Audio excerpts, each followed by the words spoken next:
Peace talks between Russia and Ukraine remain up in the air as President Vladimir Putin is notably absent from Russia's in-person delegation list, and US leader Donald Trump, he has announced he will no longer go to the Turkey summit either. A US official said that Mr. Trump would no longer join the talks in Istanbul, having previously toyed with the idea of going if Putin was attending. Russia announced their delegation list just last evening, and the list did not include Putin's name. Instead, the delegation included his advisor, his deputy defense minister, and the director of the main intelligence directorate of the GRU, which is Russia's military intelligence agency. On the other hand, Ukraine's President Volodymyr Zelensky, his advisor, has made it clear that the leader would not meet any representative of Russia in Turkey except the Kremlin leader. We have a reaction from the US president lined up for you. Listen in. What happens on Thursday if President Putin doesn't show up in Turkey for the talks with Ukraine? What will you do? Well, I don't know if he's showing up. I know he would like me to be there.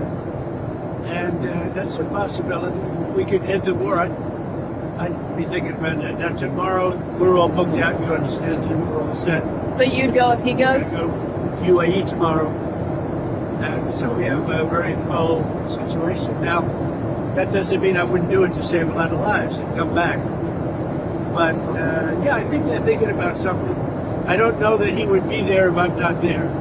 We're going to find out. Parker's going, and Parker's been very effective. My colleague Gori Dvedi has been tracking the finer developments for us. She joins us live at the moment. Gori, as we're given to understand, Vladimir Putin is skipping the peace talks in Istanbul. As the Kremlin says, it's too early to predict the outcome of talks. So can we really be optimistic about what happens in Istanbul today? Parmeshwar, one needs to be very measured in terms of tempering expectations from this meeting. Yes, it is taking place after the 3-year-long grinding war continues. But it also comes at a time when all sides, and when I say all, there are 3 sides to this, US, Russia, Ukraine. All 3 of them are actually pretty much playing on political brinkmanship, so to say. So to that extent, all sides expect limited outcomes of it. But one cannot miss the fact that this is the first such possibility of some sort of a ceasefire, some sort of a broad peace agreement that could eventually come into effect. The fact that it's not a heads of state level meeting does mean that the outcomes could be limited.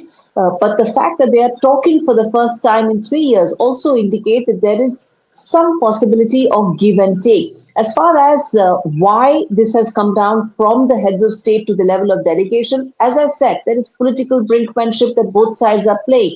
Russia is very clear that they would probably like to come on the table. Putin would like to come on the table when the military leverage is significant and he speaks from a greater position of strength. As far as US is concerned, President Trump did, in fact, met out a heavy blow to Russia, given the fact that he's normalized ties with the Syrian president, effectively cutting Russia's deep interests and stakes in that entire region. So that allows him to probably come to the table at a later point of time with more leverage. As far as Ukraine is concerned, well, you can blame President Trump for being blunt, but sometimes he's effective. When he said that he has no cards on the table, President Zelensky does have limited leverage right now, except for probably expecting that this could eventually lead to some sort of a peace roadmap. How that will come, how soon that will come, Parmeshwar, is very difficult to say at this stage.